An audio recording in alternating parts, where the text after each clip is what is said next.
always in the butt.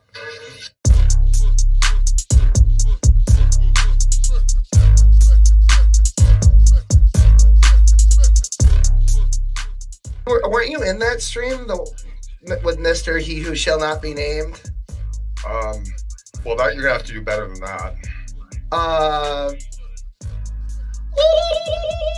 Oh, okay. All right. Gotcha. Okay. Got it. All right. Yeah.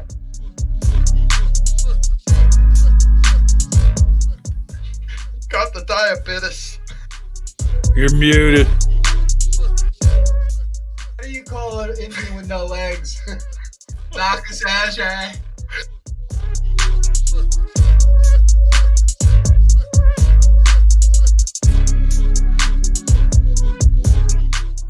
That's on you for not pegging that disgusting fat land whale for what that was. Okay, that's on you. All right, what's up, you heathens and demons, you sinners and saints, you beautiful godless bastards. Welcome back to The Rage. Unfortunately, we're not going to have the debate today. CJ had to cancel right before the debate started. A family catastrophe happened, and that happens sometimes. We have rescheduled it, so tomorrow's going to be a really busy afternoon for the channel. We're going to have Apostate Alliance at 1 p.m. Eastern, and then pretty much right after that at 3 p.m. Eastern, we will be having the debate. Now, I'm a little bummed out because I actually... just this afternoon, Dr. Josh was going to come on to an after show for the debate today. Hopefully, Dr. Josh will still be able to do so tomorrow. But I'll ask Dr. Josh that later. But yeah, so the debate will be tomorrow at 3 p.m. Eastern. So lots of rage tomorrow. You're going to have John and the Apostate Alliance at 1, and then John and me and the debate at 3. But today it can't be a lost cause. So John Peterson is here, probably going to stick around for a moment. I did go into a Christian room last night, and I said that I wasn't going to do that anymore. But why I don't not? ever remember saying that. I thought you just weren't going to fuck Smokey anymore. Well, yeah. Well, I said that I didn't really want to do show my life, like going into Christian rooms. Like, if you wanted to see it, you can go there. I might occasionally do it if it's to promote a smaller channel, and CJ is a smaller channel. I went into CJ's room, had some interesting conversation, and he said it was okay if I used it on the channel. So yeah, I figured we can show some of that and talk about that. I can let you guys see the conversation. Got heated at moments, but it was pretty decent. Was at the very end, and like you described it, the parts got heated. I looked at a few spots fit, and then I watched towards the end when you closed it out, and it was just I loved the ending of it because I bounced around a little bit. I saw some of the heated exchanges, but then at the end of it, unlike other certain people that Knock comes in contact with, it was just such an amiable closing. Yeah. Like, hey, we kind of went at it a little bit here and there, but hey, we can always disagree and have a heated discussion. At the end of the day, we can still respect one another. And it was just, it was all love all around, between him and even between Knock and CJ and even Sunflower, it was very respectful at the end. And that's the kind of conversations that are the best, Yeah. There's nothing wrong with disagreeing and being on two sides of an argument, but you don't have to make it, about having ill will against your interlocutors by any means. Yeah, and that was the best thing about it because it got heated, and Chris Keith is going to come on the show, and he's going to we're going to have a conversation about dinosaur soft tissue. You're going to see that you're definitely going to see that right from the get. This when you were doing the opening, that's why I ended up saying something because I thought I saw you moving around. I thought you were talking. I couldn't see. Well, I X'd out of I hit the wrong X button. So because I'm not doing the debate, I didn't need this a map that Dr. Josh had drawn that I was going to use during the debate. So I tried to X out of that, and I X'd out of everything else instead. And I'm like, oh my god. So just real quick too, and this is totally tongue in cheek because I have no reason to doubt the veracity of CJ's words, and whatever family catastrophe it is. I hope that everything works out okay. But I have to say, my initial thought was that, yeah, that family catastrophe, I think, was he knew Knock was going to get in that ass debate today. But I'm, again, tongue in cheek. Well, I've been very open about it, and we will talk about it. I can't remember if it's near the beginning or near the end. I was pretty stoned at this point. And to set it up, so yeah, I spent all day yesterday preparing for today's debate. All day, from the moment I woke up right up until about 9 p.m. Eastern time. I took a couple breaks. I popped around. But I was pretty much on it. I came up with a 16-minute opening. Like, this is way too long. I need to shorten my argument. So I spent another 4 hours coming up with a different opening using the same material, but just going at about it a different way. That opening came out to about 11 minutes, so CJ's just going to have to give me that extra minute once we debate. I'm giving him a day. He can give me a damn minute, right? Yeah, the other thing is you don't even need to worry about that because when I wrote the format down, I wrote down 11-minute openings. Yeah, so yeah, and I do believe that he's cool with that. So yeah, you can have 11 minutes too. Fully prepared, just so much information, and I had everything right. So I spent all day doing that, and I'm like, I want to wind down. I want to go into a Christian room. Now, I'm not going into Smokey's rooms right now anymore. Probably ever. I'm done with that guy. So that pretty much left praise, and then I saw that CJ was having an open room, so I went in to talk to CJ because I enjoy talking to CJ. Now, I think I'm learning more and more about CJ, and we're gonna really have to have some conversations, and you guys will see that tonight. But as John said, it's gonna get heated. But we all have this kind of element of respect, and if you're willing to give respect, you can have the worst kind of conversations and probably still make them productive. And I'm not saying that this was that at all, because this was, I think, fairly good conversation, considering I don't have any of my information in front of me. A lot of different subjects are going to come up that's going to require that. It's going to aggravate the piss out of me several times. Y'all know how I get. So yeah, we'll get right into it. Let me pull it up. Real quick before we go into this. Yeah, I never pulled that one back up. So yeah, go ahead, John. No, I just wanted to see if there was any new comments on the Tom Rabbit video where Tom Rabbit had covered Darth coming into the room the other day, and then from Darth's Discord, what Darth was saying about it afterwards.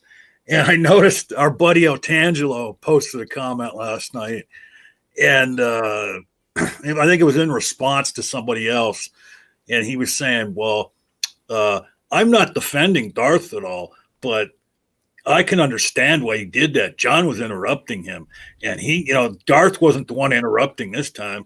And then Otangelo says, John interrupts all the time. I hate that. And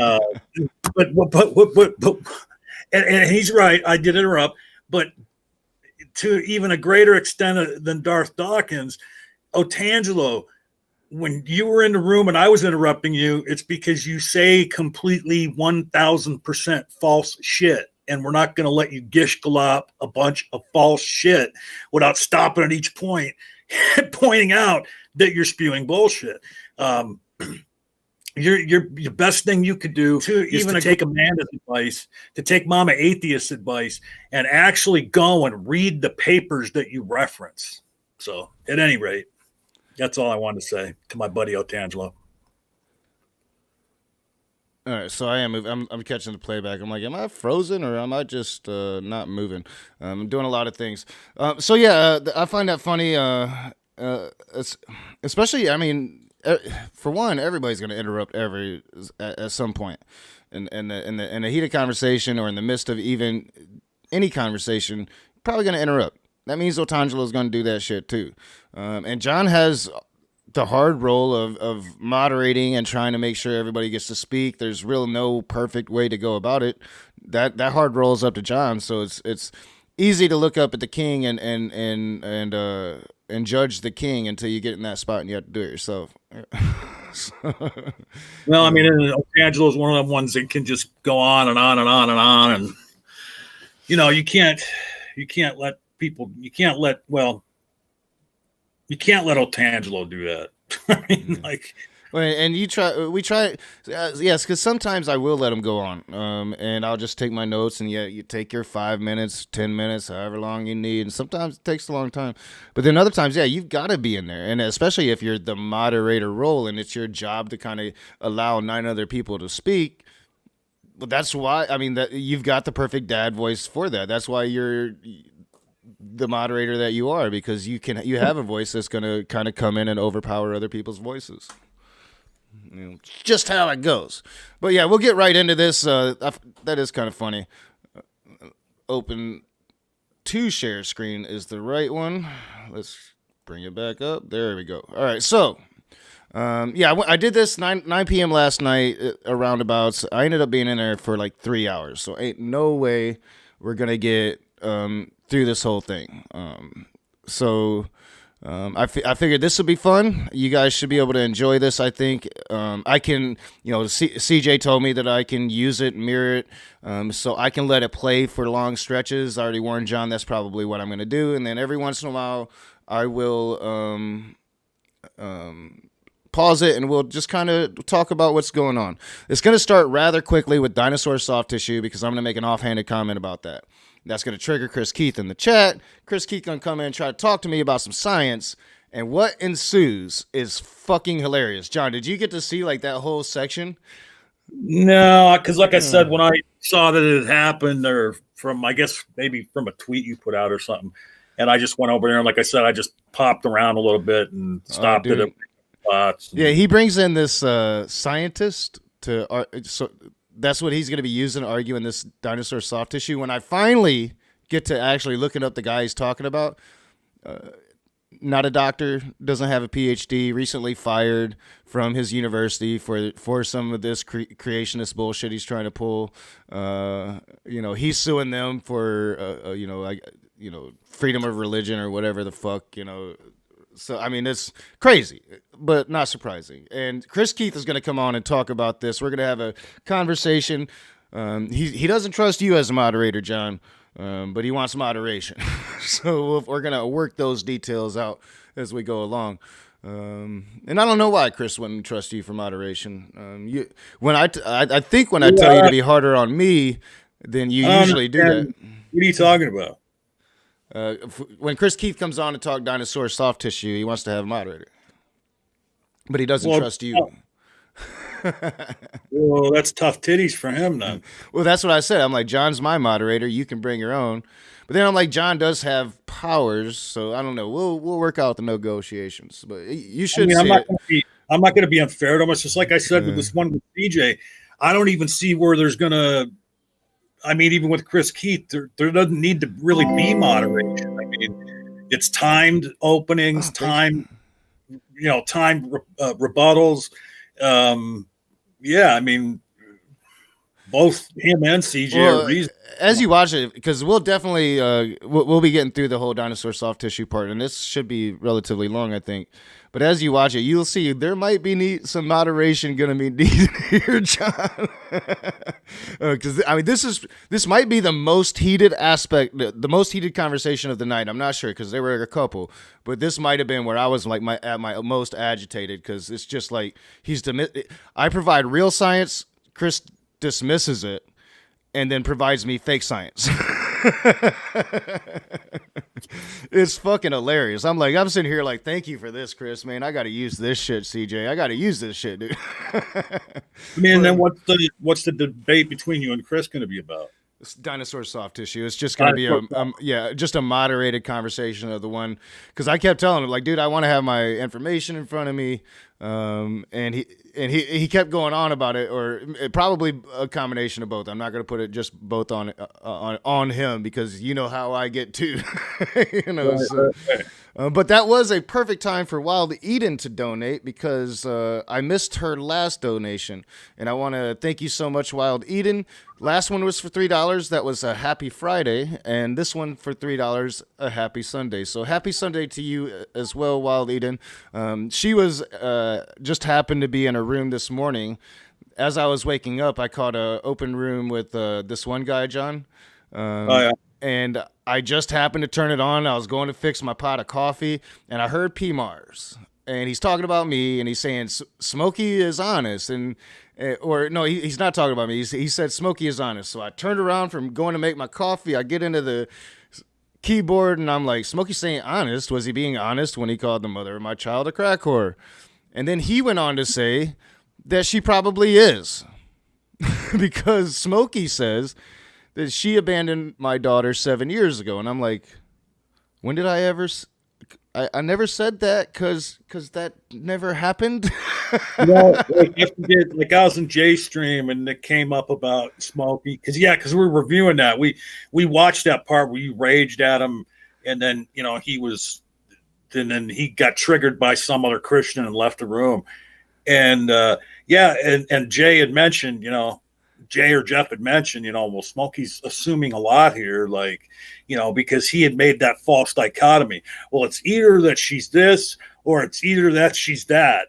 And Jeff had Jay stop and he's like, well, no. And then he says, and then Smokey goes on to say, and there's a bunch of other things I could infer from this situation. And like Jeff's like, well, is it either or of the dichotomy he gave, or is it a bunch of other inferences? Because it can't be both, And then I pipe in and said, well, and who knows, what went into that decision? I mean, that could have been like a selfless decision on Knox X's part. She could have been like, you know what? He's the better parent. She'll be better off with him. Yada, yada, yada. You know what I mean? Like, well, yeah. And like, he can't possibly know like the difficulties that I went through as a single parent. But yeah, he especially can't understand the circumstances to where I got full custody, especially in a state, Michigan, that's known for taking the woman's side. But see, he can't possibly understand that since the moment my daughter was born, she lived with me. Her mother had issues at the time.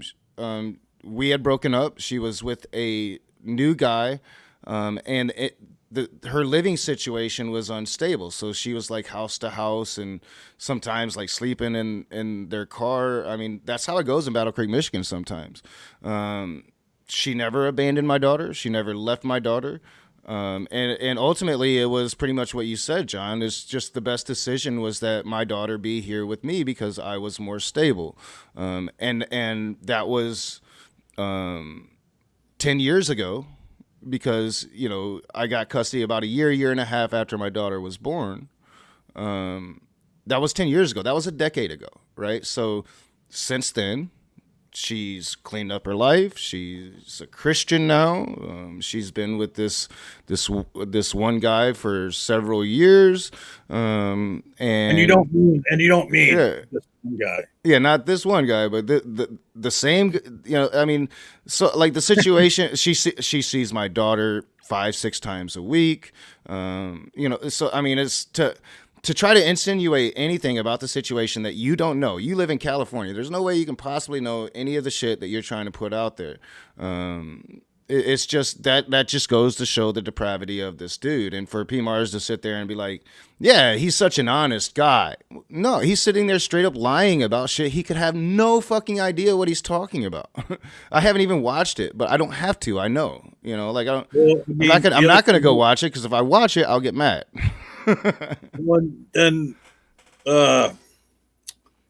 Yeah, I mean, I don't know. I would expect, that the majority of Christians, the ones that have that outlook of Christianity, that, God is loving and Jesus is selfless and loving and all, that they would try and have take the best inferences from some situation. Like I can't imagine many Christians looking at your situation and then trying to say that they're justified to come to the conclusion that your ex must be some, down on her luck crack whore or something like that. Like I don't see most Christians coming to that type of a conclusion. I see most Christians coming to, the most positive conclusion. You know what I mean? And whether it's just crazy. It's like, and like, there's no, so my record as a parent is impeccable. I've been a single parent. I've done it on my own. I've never had one issue with CPS, one issue with the schools.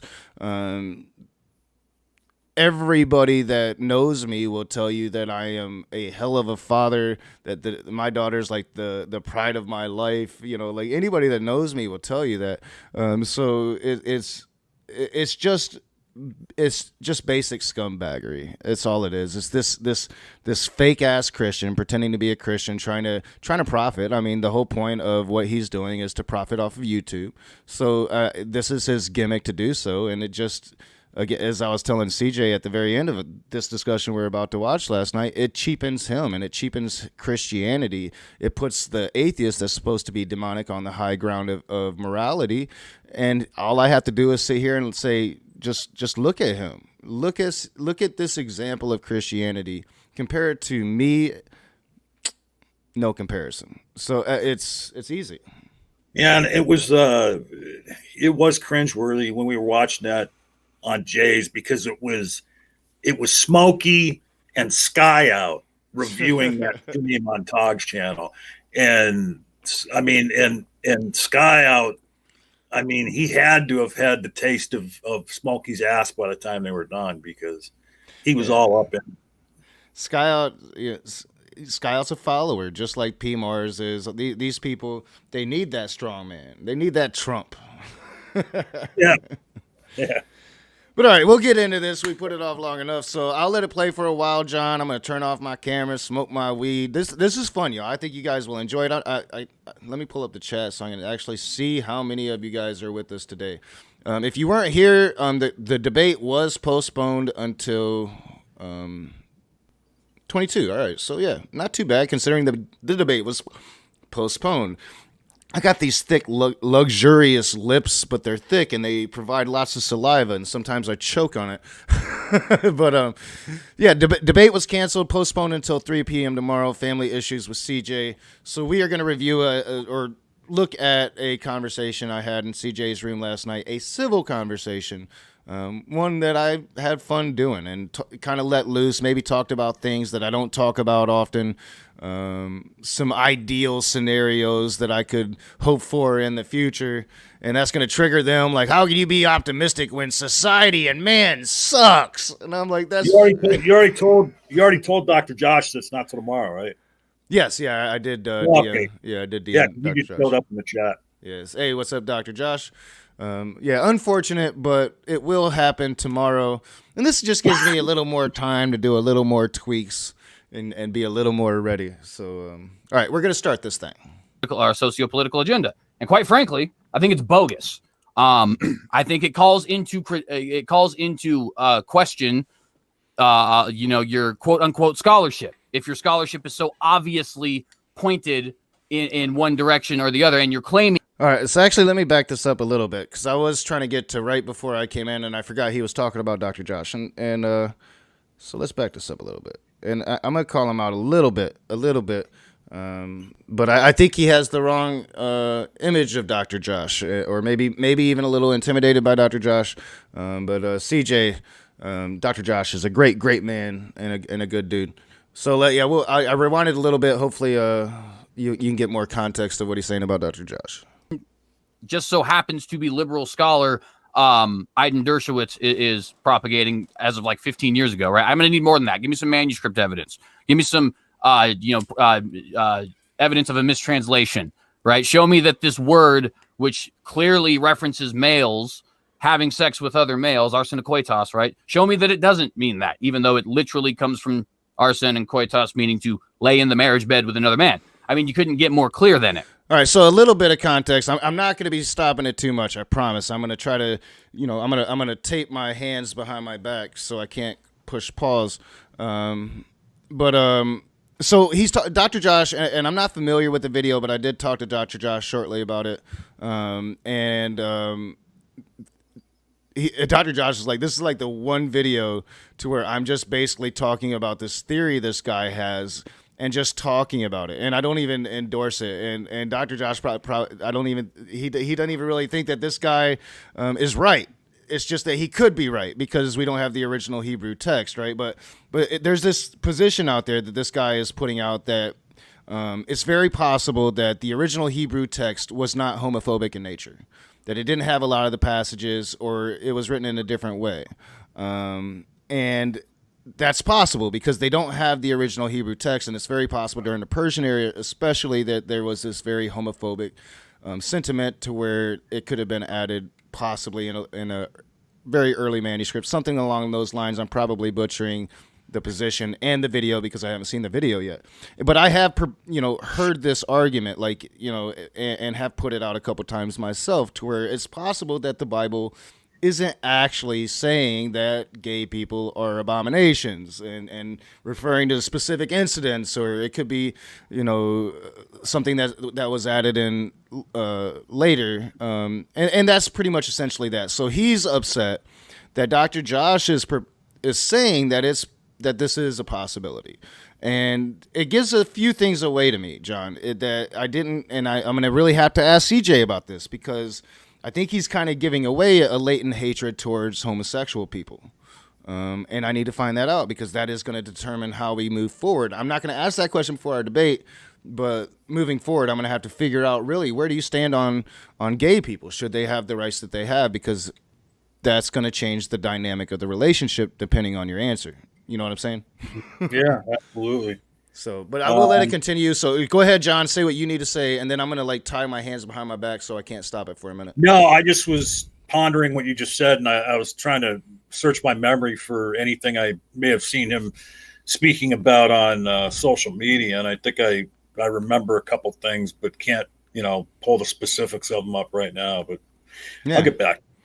And it would be an opportunity also, considering the level of relationship I do have with CJ, that I could take a different tack, take a different approach to that conversation, and hopefully maybe make some ground and at least get him to a more humanist position than thinking the Bible is going to tell him to hate gay people or think that they're abominations or something that they're not. So maybe there's a chance with CJ where there never was with a Matt Powell. You know what I'm saying? Hopefully, and I mean, and the thing is, I don't get why Christians don't like gay people. I mean, for Christ's sakes, I mean, Jesus Christ wore a dress. He hung out with 12 dudes. His best friend was a hooker. I mean, so well, don't even get me started on the most beloved disciple, John. Because I'll have Dr. Josh running away from the stream, like, nope, Knox going cray. All right, I'm going to push play, and I'm going to let it play for a minute. Right. And to be honest with you, the reason I rant about it is because I see a certain level of, it's not like, high school bullying or anything like that, but a certain level of what I would call like an intellectual bullying amongst people who have PhDs, where it's this whole like, oh, well, we know this, that, and the other thing. Maybe we know a little bit of the Hebrew language, or maybe we looked at this one Assyrian text this one time, and now all of a sudden we're so enlightened and you peasants can't actually understand this book. We're going to understand it for you and completely rewrite these passages in a way that fits our current political, our socio-political agenda. And quite frankly, I think it's bogus. I think it calls into question, your quote unquote scholarship. If your scholarship is so obviously pointed in one direction or the other, and you're claiming that it's not, right? Because obviously if you're claiming to be unbiased, that's a different thing. By the way, Rage is here. I'm going to go ahead and let him in. He's been kind of sitting here for a minute while I've been ranting. But yeah, no, that's basically all I had. I don't know if Rage wanted to bring a topic. Obviously this is an open topic, but how's it going? Hey, what's up, man? No, this is interesting, because I'm actually somewhat familiar with a little bit of Dr. Josh's arguments here, and you'd have to talk to him, and maybe I can set it up.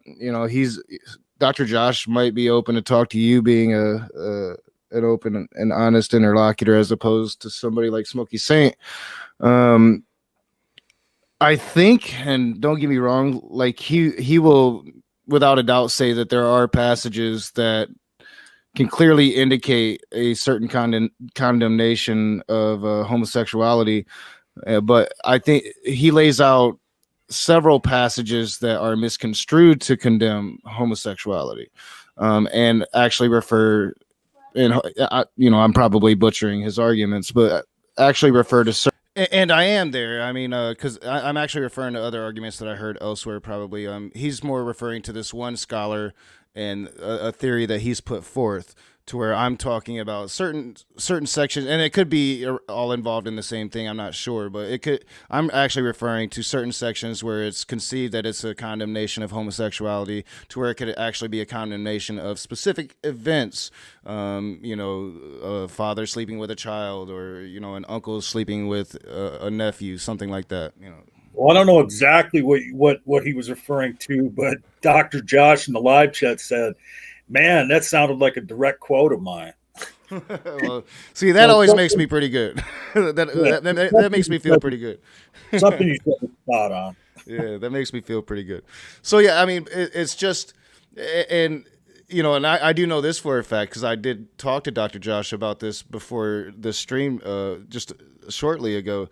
That the problem here is, and this is what Smokey and CJ apparently doesn't get about it, is there is no manuscript you can refer to because we don't have the original Hebrew text. So that's the mystery here, is we have early translations, maybe early copies, but we don't, early copies of the Hebrew Bible, but we don't have the original manuscript of the Hebrew Bible. Well, and something that I've pointed out before when Dr. Josh has come up with the topic of like some of these streams that we've reviewed, is that what these guys don't realize is when they go after Dr. Josh's scholarship, because of the fact that Dr. Josh just didn't pull this stuff out of his ass. He didn't just come up with this out of whole cloth, like he was sitting down and writing some fiction book. He studied the field. I mean, he went to school for the field. He knows all the, studied the works of all the big names in this field. So when he's giving you information, he's, giving you his take on the information, but he's giving you information that came from, probably dozens or hundreds of sources. So when you question his scholarship, you are, you're implicitly trashing the scholarship of dozens and dozens of other scholars. Oh, yeah, and that's his approach, man. He's going to give you what the evangelicals are saying when it comes to the history as well. Like, he's not, and that's, I'm going to lay it out for CJ here pretty well, I think. Dr. Josh is going to be very thorough and very specific when it comes to his source material with everything he puts out there. And even Dr. Josh said this is like they've chosen the one video where he doesn't do that. He's just talking about this one scholar and what this one scholar is saying, Yeah. So I'll let it continue. Certain situations or circumstances which it's condemning. So I mean, if you'd like to talk to him, but I know Dr. Josh's scholarship is pretty impeccable. He can read these ancient languages, and does usually tend to have a lot of sources if he makes a statement. Well, and to be clear, I'm not necessarily saying that he doesn't. I guess I should probably explain a little bit as to what I mean. I saw, and I'll give a quick example of where it's very obvious, and then sort of, show, or not show, but explain why I think it applies to Dr. Josh as well. I was in a debate once with the Muslim apologist by the name of Nadir Ahmed. We started getting into a conversation about, this scientific illiteracy of the Bible, or the Quran. And he says when it says that the sun is setting in a pool of murky water, it actually, the word there, talk about it. Yes, we can do that, Dr. Josh. It's actually the same link. Let me get it over here. It's actually the same link. So yeah, please come on in. I'd love to have you address that if you'd like to. So yeah, we'll just pause it right there, John. I'll move my share screen out of the way, and we'll get Dr. Josh up in here. John probably went to smoke a cigarette, so he didn't even know what's happening. No, I'm doing a knock and I'm muted, and I was going, yeah, absolutely. But what, he already has the link, or are you DMing it to him, or what's going on? Oh no, it's the same link he had from this morning and a couple days ago. Oh, you guys, okay, when you guys talked this morning, right here. Yeah, so that's the good thing about using the same link. The bad thing is I probably need to switch it up every once in a while. Real quickly, we'll talk about this because this has me a little nervous. And you're the only person that could have possibly done something, maybe by accident. I don't know if you was messing around, but like around 1:30 yesterday, my password got changed for this account, and that makes me nervous. I was able to pull up the account and change the password, so it's got a different password now. But yeah, as I was on YouTube, the password got changed while I was on YouTube, and then I realized, hey, I'm not logged in anymore. I tried to log in, and it told me this account's password was changed a half an hour ago. Yeah, I wasn't anywhere near any of that. I mean, I wasn't even on your channel yesterday. So that has me a bit worried. I changed the password, so I'm not sure what happened there.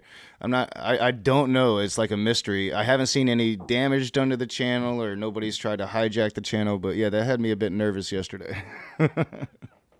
What's up, Dr. Josh? Yeah, hey, sorry. What's up, Dr. Josh? Yeah, you might remember I don't even have the current password. Oh yeah, because I changed it. Say hi. But, Say hi. So yeah, that was weird. I'm not sure. I got this guy with me. Sorry. Oh no, that's adorable.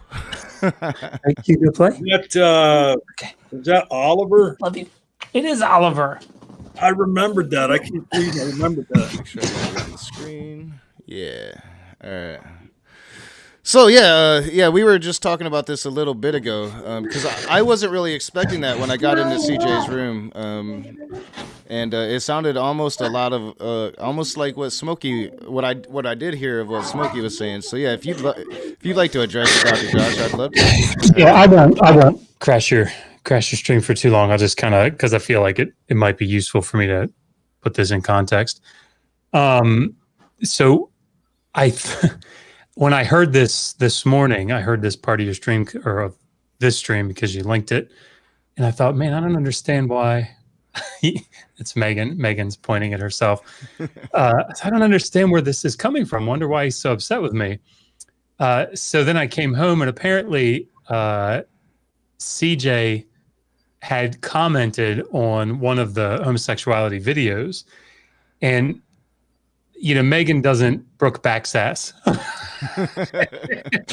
So Megan, that's what her tweet was about. Okay. Yeah. So Megan, I don't remember exactly what she said, but like his comment, I remember reading it. I don't remember exactly what it said, but it was, wasn't the nicest thing in the world. And Megan doesn't really put up with that shit. So, but I think he must have thought it was me that he was talking to, which is totally understandable. Yeah, you mentioned that earlier. I forgot about that. That's that's gonna happen. And like if he would have made a comment in my side chat, there's a very good chance it would have been a lot worse. Because when it comes to that issue, I can be cruel. I can be straight up cruel.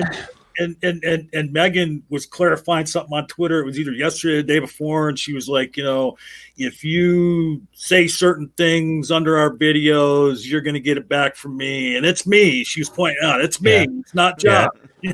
I know that it's confusing because normally when people see Digital Hammurabi in a stream, it's me.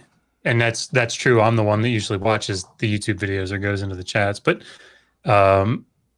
this is sort of her business. Mm. So all the comments and emails and stuff like that, normally she handles them. Now that brings up an interesting question I had for you, Dr. Josh. Okay. So the other night, because we were all so amazed, because you are so even keeled and just always a gentleman. And I don't think I've ever seen you wield the power of your wrench, and you were timing Matt Powell out like a madman. But was that you, or was that was me? That was me. I feel like Matt and I ended on a good note. But like some of the things that were in those comments, I think were just sort of over the top. And I told him that, and he said fair enough. So I mean, I thought it was amicable, but no, that was me. You never know what Matt Powell you're going to get in the side chats, because sometimes he is like really nice and and he's trying to make his points, and it's like it's fine. And then other times it's like he's really triggered, and he comes in and he says just really, really horrible things. And I did read a couple of them, and I'm like, yeah, that's go Dr. Josh, because I'm notoriously bad about looking at the side chat, especially if I'm involved. If I'm producing, I can do it, but if I'm involved, it's my focus. It just won't let me really look at. Like right now, I have it on a little side pop up screen, but I don't even have it on my screen because I keep taking it out. When I saw Megan's tweet about the comment, I'm like thinking, oh, maybe that wasn't Dr. Josh here on the screen. No, I understand the confusion. And real quick, while we have you here, go ahead and just address his beef with your video, because you're not saying what he thinks you're saying. I don't think. No, and so this is right, and you said it quite well. This is the homosexuality videos are probably. I've been trying to think of another, and they're probably the only video that we put out that would not be considered necessarily consensus scholarship. So Don Dershowitz wrote an article in 2017 in Hebrew Bible and Ancient Israel, I think is the journal. And he's a Harvard, he's a Harvard guy, but I think he's Jewish, like practicing, I think. And so I think that there's some of that behind, perhaps behind his scholarship. But at any rate, he had a very detailed, and it's kind of a complicated article that came out, and it was called "Revealing the Nakedness of Something." I can't remember the full title. It's been a while since I've looked at this stuff, but I thought it was interesting enough to summarize, but to do so in such a way. I tried to get him on to have an interview about it, but I guess because of the nature of the article, he said he wasn't doing any interviews at the time. So I asked him if I could summarize it and present it in the video. And I thought it was an interesting argument. It doesn't have anything to do with lexicography, right? There's no argument about, the word homosexuality is there, but that's not what it's talking about. That's not the argument at all. It's actually a very complex argument. And I won't go into the details of it here because I think that would bore everybody, but it's not something that is consensus, and I don't think it's actually been out long enough for people to really have determined whether they think it's a really good argument or not. So it could very well just be wrong.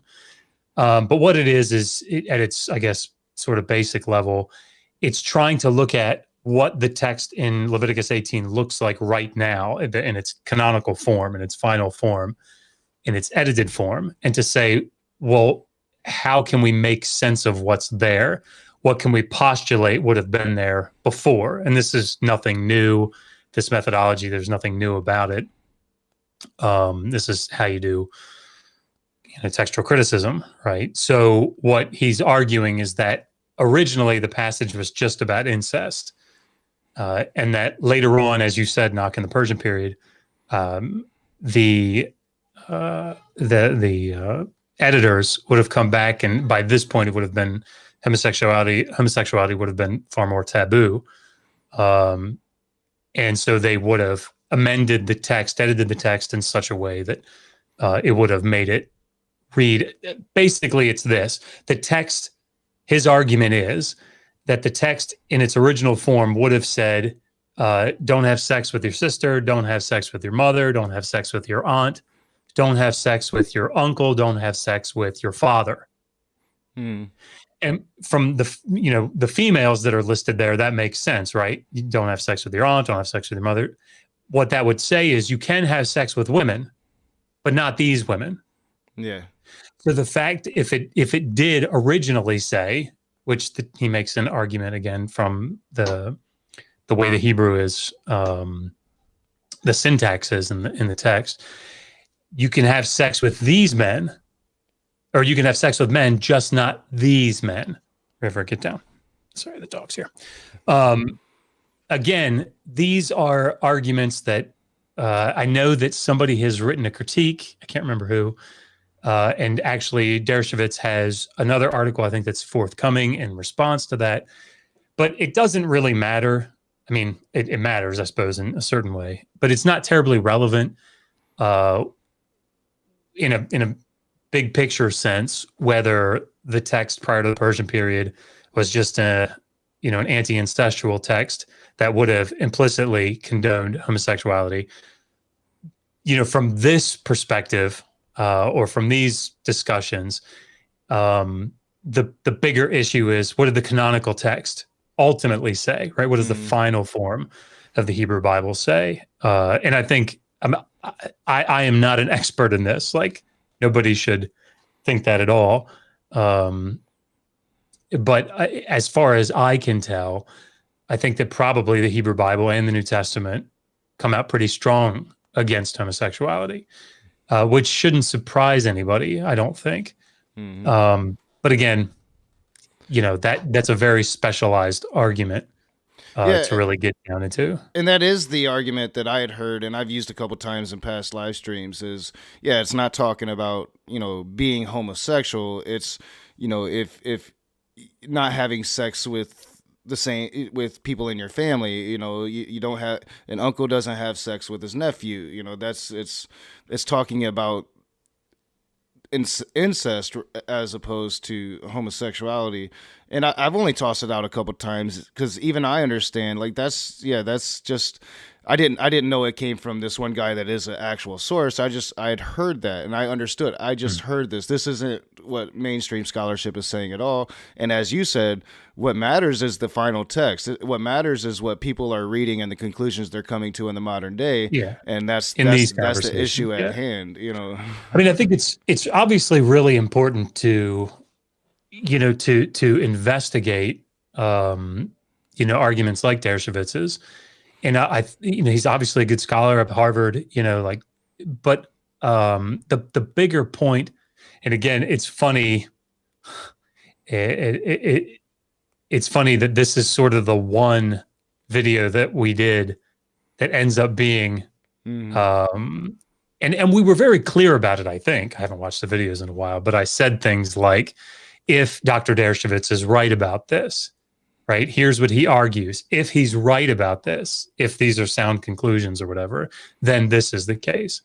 But it is different. There's no question that it's different from like the videos about slavery, because those videos, I went like for homosexuality, I didn't go deep into the secondary literature. That would take a lot of time and a lot of work. Yeah. I just thought it was really interesting to summarize this particular guy's argument, who is a reputable scholar, right? I mean, like, we shouldn't say he's like some wacko, but and I find it interesting that it even triggers them as much as it does. Like, why are you focused on this? And as I said, and I pointed out, like, this to me speaks of, all right, maybe there is, he might try to kind of run away from it, but there is this fear and hatred for homosexuality within CJ, and that's where this is coming from. Because, like, if you feel like you have a pretty strong interpretation of what the Bible says, then what does it matter what Dr. Josh Bowen is saying? Sure. So that's kind of what I took from it. The other thing that I think is important to recognize here is that I realize that there are a lot of Christians that are not fundamentalist evangelical Christians, right? And I think that in a lot of ways it would be nice, even though like Megan is a Christian that's not a fundamentalist evangelical Christian. And so it doesn't matter to her necessarily whether the Old Testament text, endorses slavery or genocide or any of these other things. However, there are people, particularly that are in ministry, that it would be useful, it would be nice, it'd be easier if the biblical texts actually were not so condemning of LGBTQ members of the LGBTQ community, or texts that were not so endorsing of practices like slavery. And so there tends to be this, particularly with I'm running into this with the secondary literature on rape.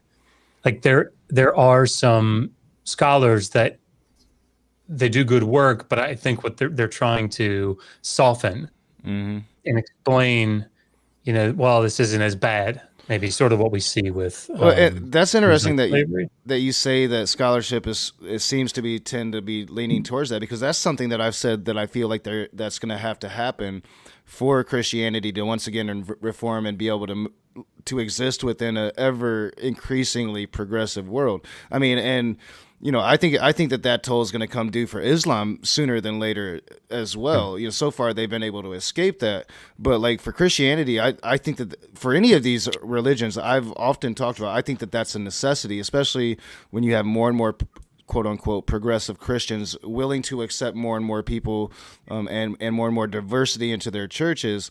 That the struggle is, well, the Bible says that's wrong, so they're going to be facing that hurdle, and to have scholarship starting to kind of what you're suggesting, all right, soften that blow a little bit, make it easier on these progressive pastors to preach this message.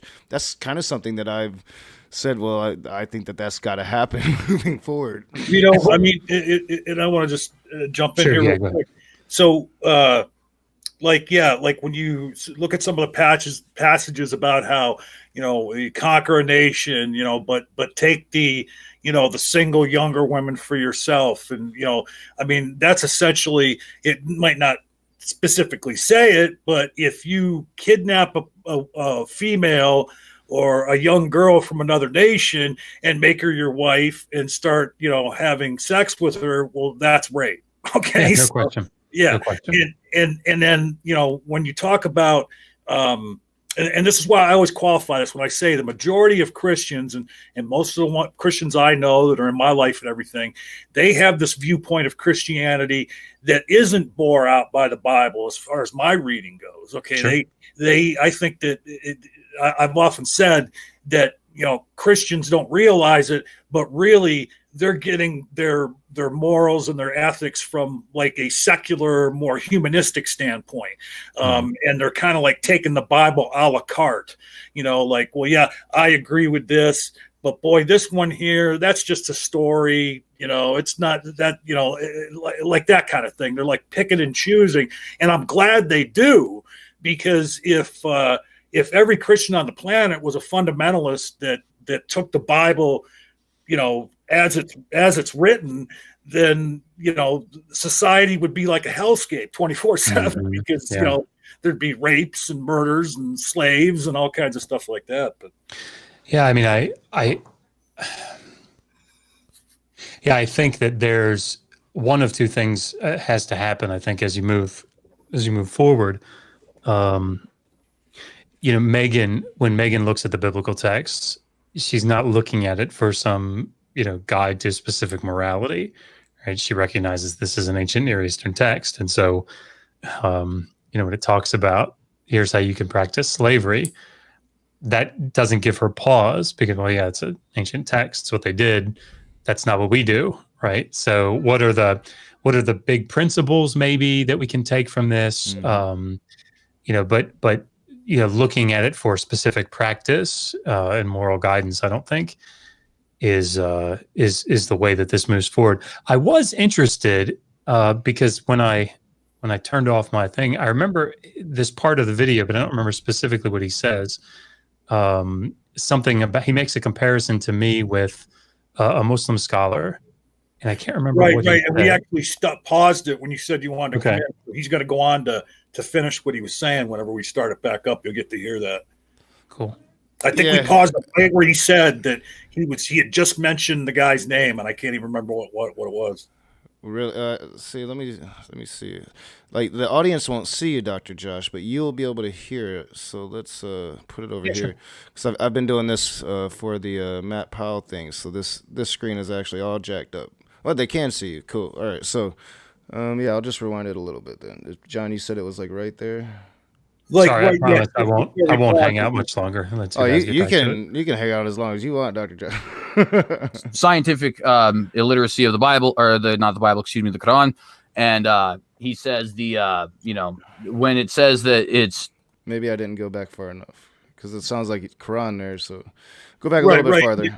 Just before that, he had just mentioned the dude's name, and he was comparing he was what he had said was he wasn't necessarily comparing Dr. Josh to this guy. He had said, let me tell you about this situation, and it might clarify what I'm trying to say about Dr. Josh. Something along. And from what I remember, CJ does that a couple times, but throughout, like, that's what Sunflower does all the time. And I'm like, what are you talking about? Like, eventually, we'll get to it at some point. Not today, but maybe I'll put it in a video or something. I'm just like, dude, you got to stop doing that. For one, you're gaslighting me and you're doing all these things, but like these analogies are dumb. Stop it. Stances, which it's condemning. So, yeah, I mean, if you'd like to talk to him, but I know like Dr. Josh's scholarship is pretty impeccable. He can read these ancient languages. And does usually tend to have a lot of sources if he makes a statement. Well, and to be clear, I'm not necessarily saying that he doesn't. I guess I should probably explain a little bit as to what I mean. I saw, and I'll give a quick example of where it's very obvious, and then sort of, show, or not show, but explain why I think it applies to Dr. Josh as well. I was in a debate once with the Muslim apologist by the name of Nadir Ahmed. We started getting into a conversation about, this scientific illiteracy of the Bible, or the Quran.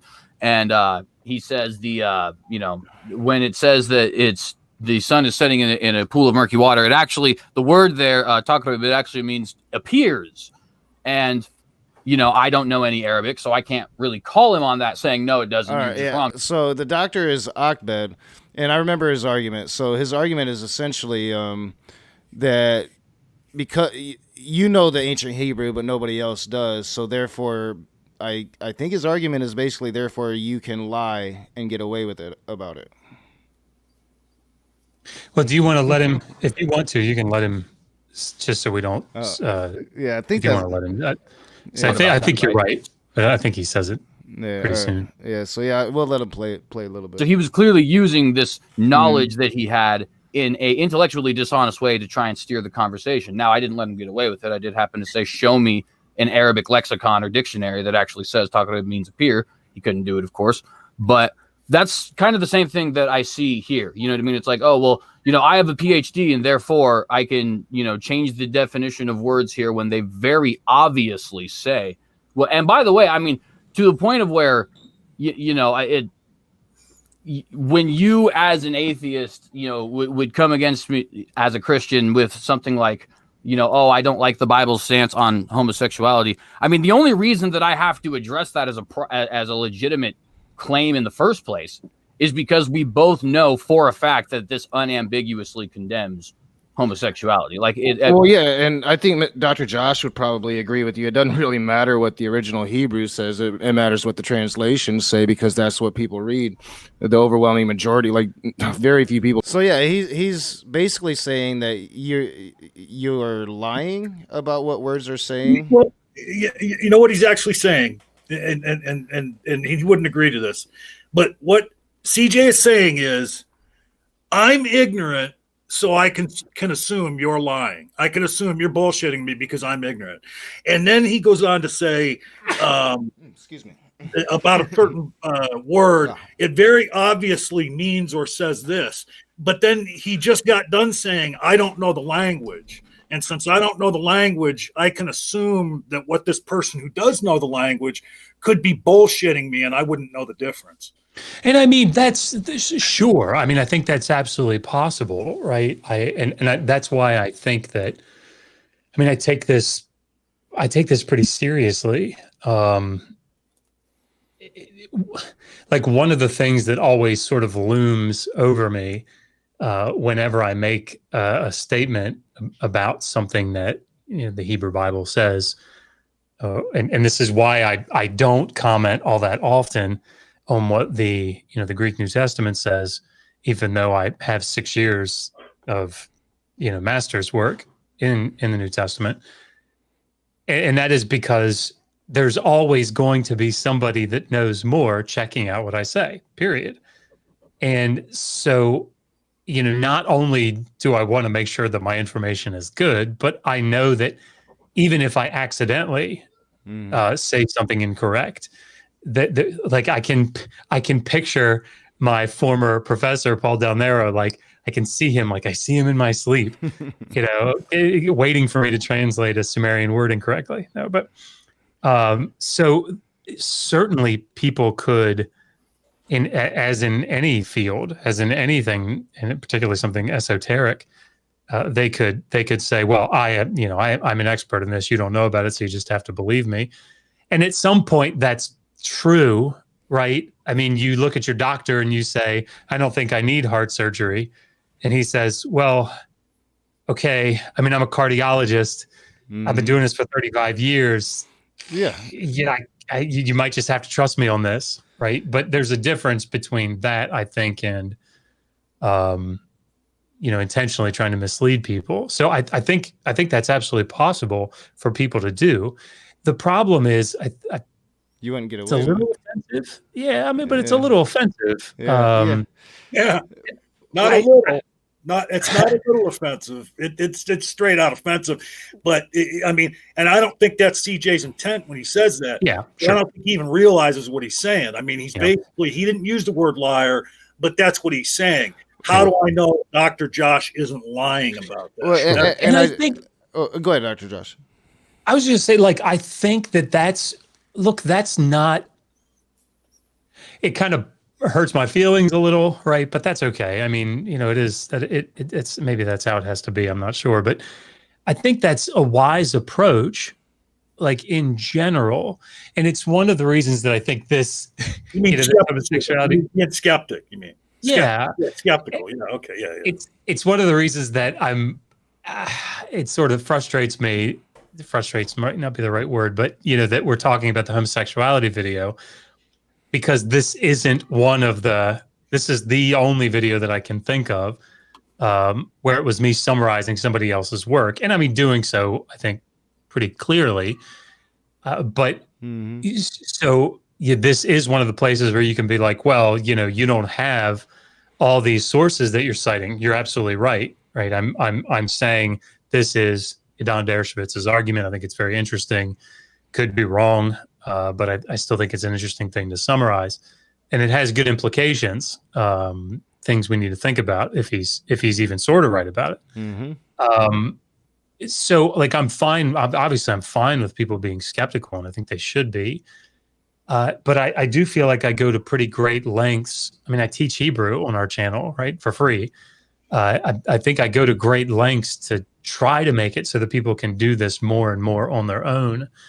And, Enoch with this Ezekiel 26 thing, one of the things that I wanted to make sure was that you weren't just taking my word for it. So I went and scanned a bunch of these sources in and, little snippets of them and said, here, you can have the documentation. So yeah, I get it. But. Yeah, I mean, and a lot of it's what the evangelicals are saying about this. Like you're not just looking for secular scholarship, which is one of the criticisms. You're looking for all of it, and you're trying to figure out what they're all saying. For that, and that's I do think I'd tell CJ, because I don't think we're on this for too long. It's briefly at the very beginning of the stream, but I think CJ has you wrong, and I think maybe he's heard people like Smokey and these other Christians that have seen you as a threat and come at your scholarship in a certain way, and that's maybe where he's formulating an opinion that just really isn't true or accurate at all. Well, let me say this, and then I'll let you guys get back to it, because I gotta get out here and spend some time with Megan and Oliver. But it does me no good. It would do me no good whatsoever to ignore sound evangelical arguments. It would do me no good. It would end my credibility instantly here on YouTube or anywhere else that I try to go, because if I ignore it, look, that's going to be the first place my opponents go, right? They're going to say, well, look, and this is why when I did the slavery stuff, half of the citations are evangelical scholars.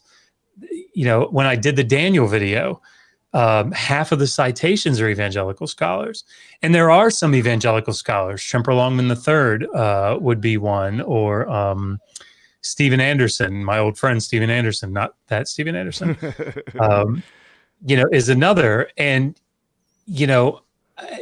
I know their arguments and I talk about them. It's important to talk about them because, look, they're going to come up. I mean, if I thought for a second, and that would be silly if I were to think for a second that, well, I'll go find all the liberal arguments and then put those forward and then just kind of do this, once they go out, like thinking that people like Mike Winger or I can't think of anybody else at the top of my head, but like these people are, like they're not going to come back and wait a minute. He didn't talk about, Steve Anderson's Xenophon argument about, Cyaxares II. Yeah, I did. Because I know about it, right? And, here's the thing too, is that I think, and you can correct me if I'm wrong, you're kind of in a tough position, okay? Because of the fact that you are scholarly, and that when you put your content out, you try and offer all the sources and make sure all the T's are crossed and the I's are dotted and everything. But then if you go to the side, like you did with the video we were discussing, where you're basically just giving your opinion on something, and you were careful to say, this could be true, maybe not, but if it is, it has certain implications, yada yada. And then what they do is they kind of equivocate. Here's this scholar, and now he's talking about this nonsense, and they're not giving you credit for having set aside your scholarship somewhat and saying, well, this is just what I think on this issue. This is, and you're not really offering any sources because you're giving an opinion. You don't need to offer sources when you're giving your opinion. Yeah. Well, and I think, to me, the argument seems like, so if this God is going to be true, right, and it is the reason why society's come to the point that it is, and it's going to get to the point that it's going, then the only way you can really, for me, say that there's any possibility that this God has any legitimate truth to it would be to say that it was the ancient peoples interpreting what the God was trying to put down for them wrong, right? So, like that of course God isn't going to hate that nurse who spends her life saving lives just because she sleeps with another woman, right? Like, for me, that's just like, no, that God doesn't exist. Now, if this God's going to be true, of course it's going to be more compassionate and understand the nuances of life and understand that who she sleeps with doesn't make who she is. Let's look at the rest of her life and make that judgment to get into this eternal paradise. That doesn't exist. But if it did and it was all true, like that's the only way for me as an atheist or just even me as a human being that I could really justify it is, the ancient Israelites, they had their culture and they saw through the lens of their culture what God was putting down for them. And of course, they just got a lot of things wrong, And I think that's the real issue here. We talk about this a lot. Something like slavery, as much as people want to, again, sort of soften what the Bible says about it, and Deuteronomy, maybe it's developing it, or maybe when we get to the book of Philemon, you see Paul's like making some suggestions, and so maybe that's developing it or whatever. In the end, the Old Testament endorses the practice of slavery. The New Testament, in my opinion, implicitly, at least recognizes its practice and does nothing to fight against it. Well, again, I like maintain. I think the New Testament just goes beyond that, even, and kind of makes the relationship between man and God that of owner and slave. Sure, and pretty clear about it. Yeah. But I think one of the parables that I think is actually interesting in this regard is like. And it wasn't a parable, but this, one of the things that Jesus says in Luke 17, where he talks about which one of you, talking to his disciples, would say to his slave who has, gone out and worked in the field all day, when he comes inside, hey, sit down with me and have dinner. No, you would rather say, or you're going to say, put your apron on, get in there, make me dinner, and then wait on me while I eat. And only, after that, will you allow him to eat? And I don't think that the point of the passage is to say, all right, here are laws on slavery, but what it's doing is it's implicitly, I mean, I guess in some senses, explicitly saying, here's the norm, right? This is what you guys would do, and it's not making a statement in any way against it. Again, New Testament scholarship is not my field of expertise, so I defer to the people that have that expertise. But I mean, one of the things that like Jennifer Glancy points out, and Ronald Charles, amongst other people, is that the New Testament and particularly early Christianity, it wrestles with slavery in the sense that it doesn't do away with it. Early Christians are slave owners, and so this idea that the New Testament, as it was understood, that Jesus comes and does away with it, I've never seen that from the New Testament either. I'm not a scholar on the New Testament, but I've read it several times now, and it reads like they're pretty cool with slavery, honestly. They're co-signing the Old Testament, really. Thoughts on slavery. Obey your masters as you would the Lord. I mean, Ephesians 6. So, it's funny because it smacks of like what you guys are talking about. It smacks of all men are created equal, but guess what? We own human beings. So the other thing is this is why what you guys have been discussing. This is why I think, biblical literalists, they back themselves into this corner that they can't manage to get out of. Okay. Because if they're going to, take every, word of the Bible as the inerrant, revelatory word of God, then they can't get around all the immoral things that the Bible, co-signs, and that, God himself supposedly did, according to the Old Testament. And one thing I've always said, and a lot of these biblical literalists, they'll make the argument that, it was different back then, speaking of the, cultural, what the culture was like you guys were talking about.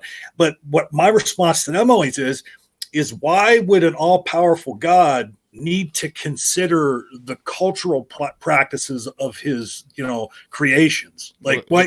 Especially when he's setting the standard himself, Right. Yeah. So why would he say, well, this is the way this ancient culture is doing it, so I'm going to formulate my word to them, and consider what their culture is when I do that? Why would an all-powerful being do that? Because I mean, and I think Dr. Josh would back me up on this. You can look at ancient Israel and that culture and the cultures around them for most of it. And their culture was relatively progressive when it came to slavery than a lot of the other cultures was. I think eventually, during the period of the Talmud, I believe, slaves actually got rights that no other place in the world where slaves had the rights that they had in Israel. But at the same time, we're talking about God here, not the people.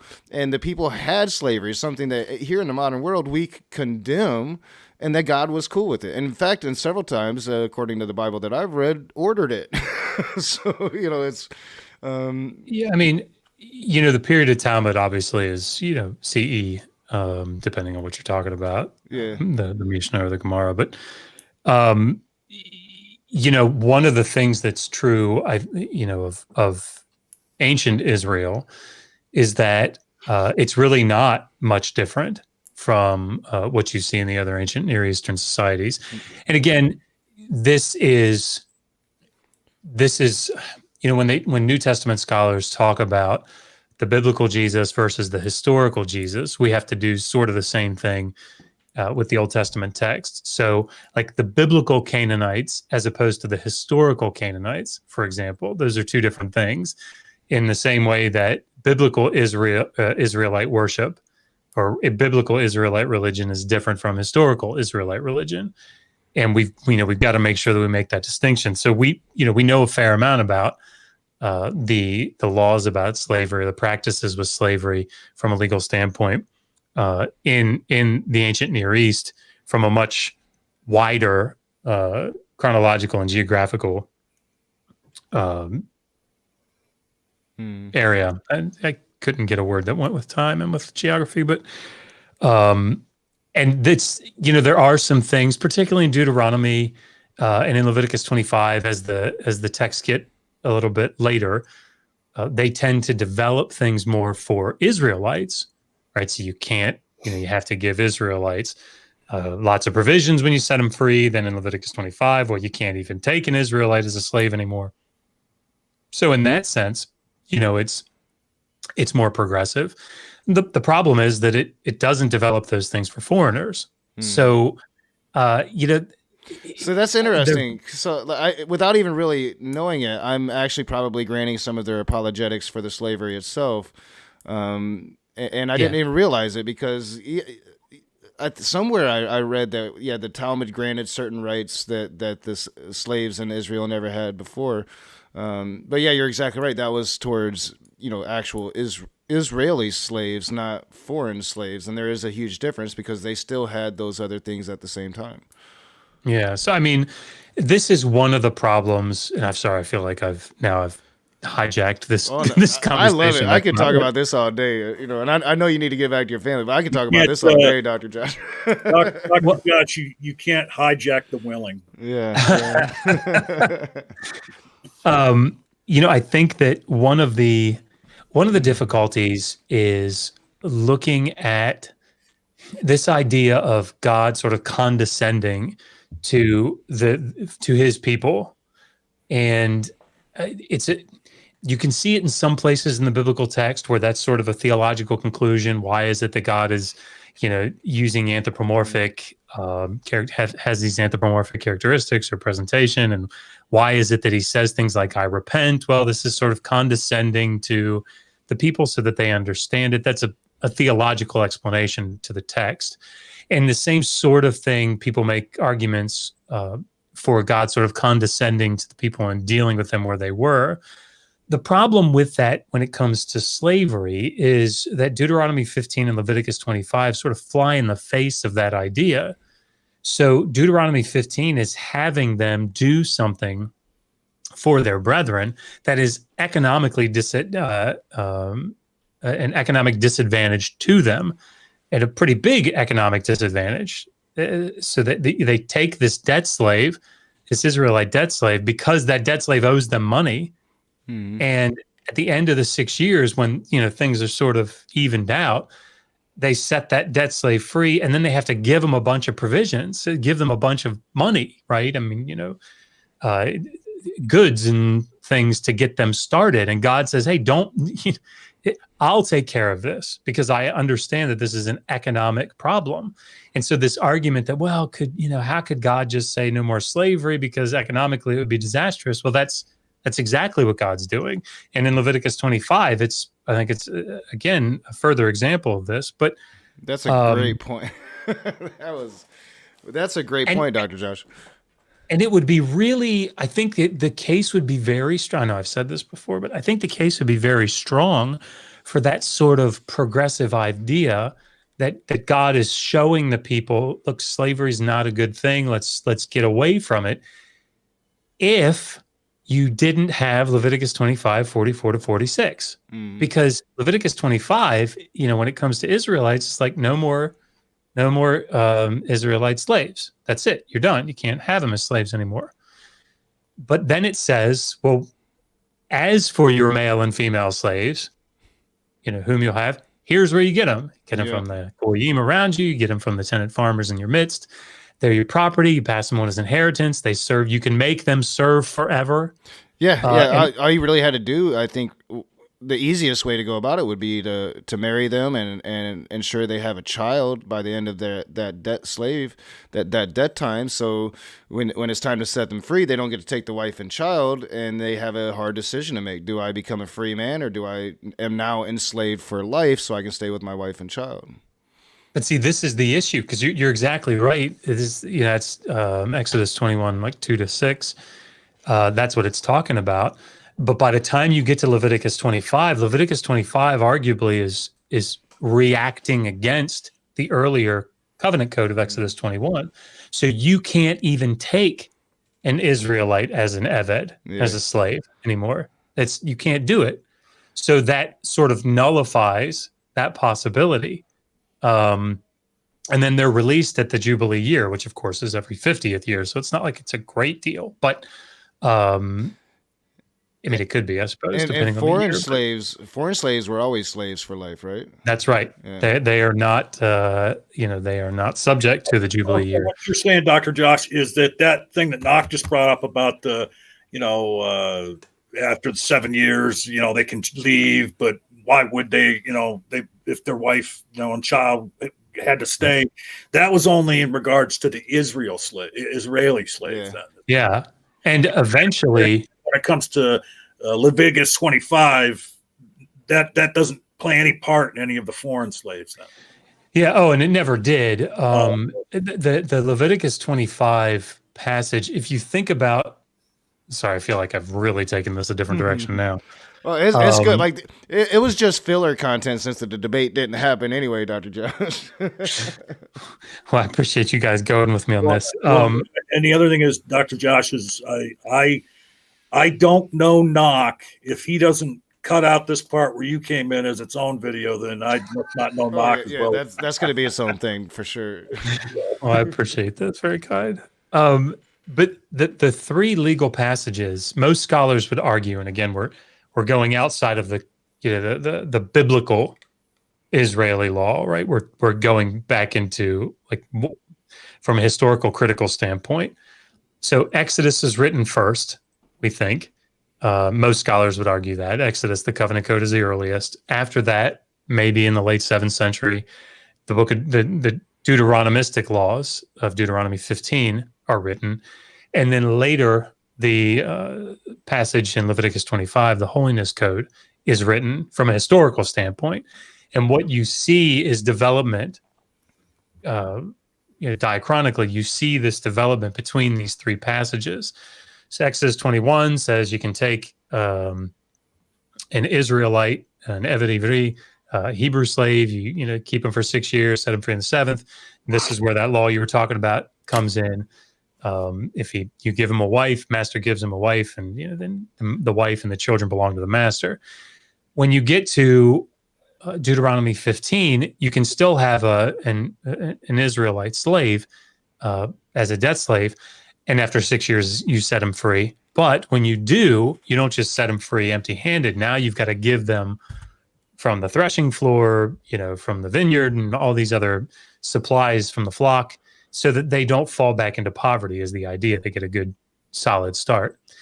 By the time you get to the last, chronologically speaking, the last legal section of Leviticus 25, now the text says, if an Israelite falls into such poverty that he sells himself to you as an Eved, you can't treat him that way. You can't make him work as a slave.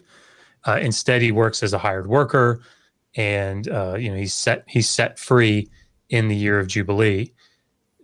So, in that sense, if you wanted to make the argument, God is taking his time with his people, and he's trying to show this development that slavery is not a good thing, but he's working with them, developing them. Fine. The problem is, from a moral standpoint, now what God you have to argue that what God is doing is saying it's morally bad to keep a slave if he's an Israelite, but it's morally okay to keep a foreigner as a slave. And that's problematic, I think. Well, and yeah, hugely so. And that's why, I was saying a little while ago, for the more we progress and we go deeper into things like ethics and what it takes to be a good human being and what it's going to take for society to function. I know in the talk last night with CJ, there's a part of it where I'm being very idealistic and optimistic about the future and what we could potentially still evolve into and how I'm not advocating for open borders, but what would solve the issues you're talking about right now? Open borders. How about the world sees each other as one human race instead of individual nations that have to hoard their resources? Why not become that people dealing with the world issues? And they just scoffed at that. It goes against everything that they really believe in, because they think that it's getting worse, and they think it's getting worse because God isn't involved anymore. But then you look at when God was supposedly involved. Well, God was allowing things that we consider to be reprehensible now. So if it's worse now, but it was better then, there is a huge issue there, especially if you go by the text and take it literally that Yahweh's giving these orders a lot of the time. Yeah. Yeah. I mean, what you were just saying, like, I can't even remember who it was. I want to say it was Brian Singer, but I'm probably wrong about it. But somebody back at the end of the 90s wrote a book, and they made the argument that, this is how long ago it was, because the example they used was that every time you go buy a luxury item, and they used the example of every time you go buy a VCR, you're contributing to people starving halfway around the world. And they were making that kind of that point like Knox trying to make, is that now, like, look at me. Okay. I'm struggling with my weight right now. I don't want for anything. I have all the food I want to eat. And most everybody here in this country does. And then you go to the other side of the world somewhere and they're struggling to get a meal a day. And if we went to that type of system where we're all one world, all one people, we could stop that. I mean, it's just like, it doesn't make any sense that some groups of humans have seemingly everything, and then other groups of humans have seemingly nothing. It just doesn't make any sense. Well, yeah, and we definitely have enough resources for everybody, but yet, I mean, and the problem is, ancient Israel did these things, and they were God's chosen people, and he implemented these rules. These are his rules, and they try to escape it. That's the other thing. Like, I feel like I've only really began to like just brush the surface of the information you sent me on slavery, like, because there's just so much there that there's to even know about. Like, people don't. I don't think they quite understand. Like, just one little topic like the prophecy of Tyre. How much there is there that you should really be looking at, and try to consider whatever branch or direction they're going to take with their argument, because once you look at the scholarship, once you look at it all, there's just really no question here. Yeah. It sounds, this is going to sound very arrogant of me or whatever, but like I said stuff like this before, is that's how I know, one, that this all-loving God that they claim exists can't exist, and that if I were all-powerful, I'd be a better God than he is, okay? Because how hard would it have been with all the nonsense that is in the 10 Commandments? How hard would it have been to make one of those commandments, thou shalt not own your fellow human beings? Yeah. Well, let me say this, and then I'll leave you guys to it. I'm always on guard to make sure that I'm not.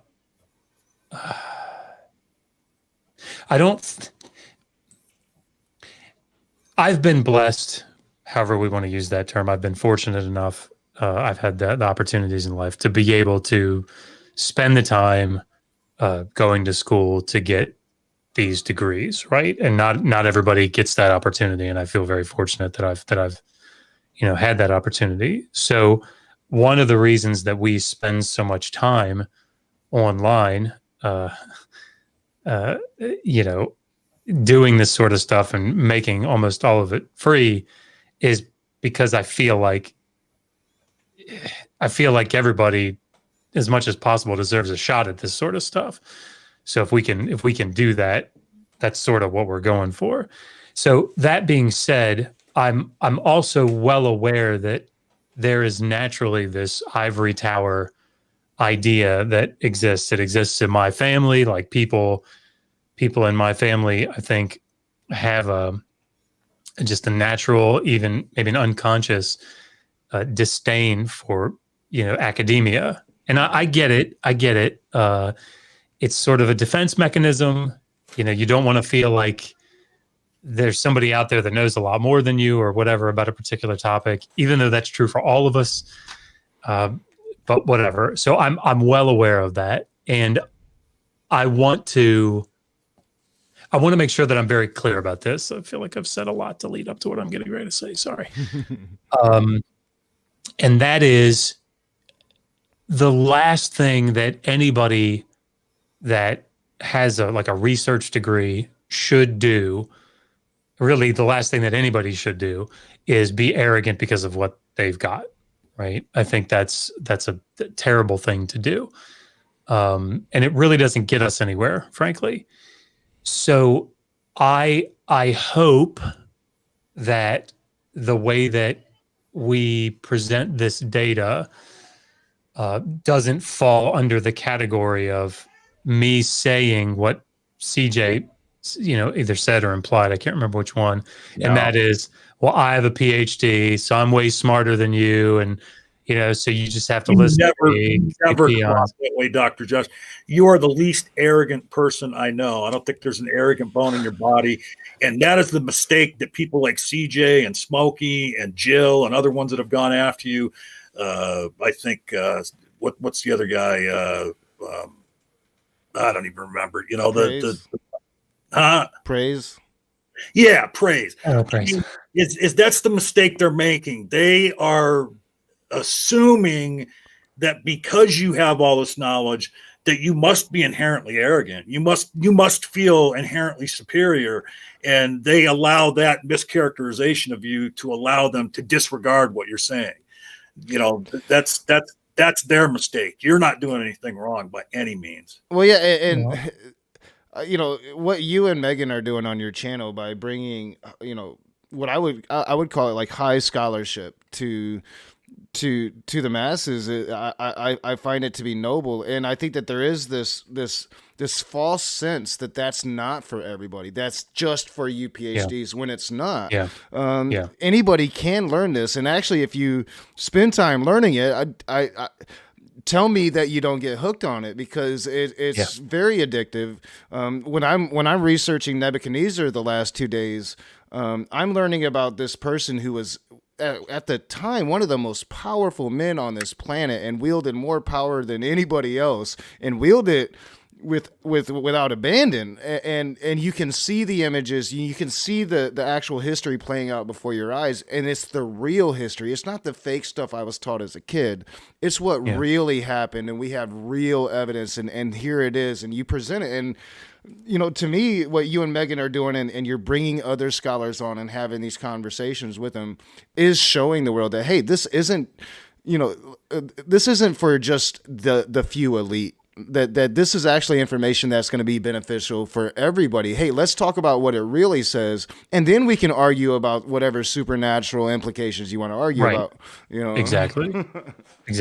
And I think that's really key to all of this. So, I guess it's just sort of final word here.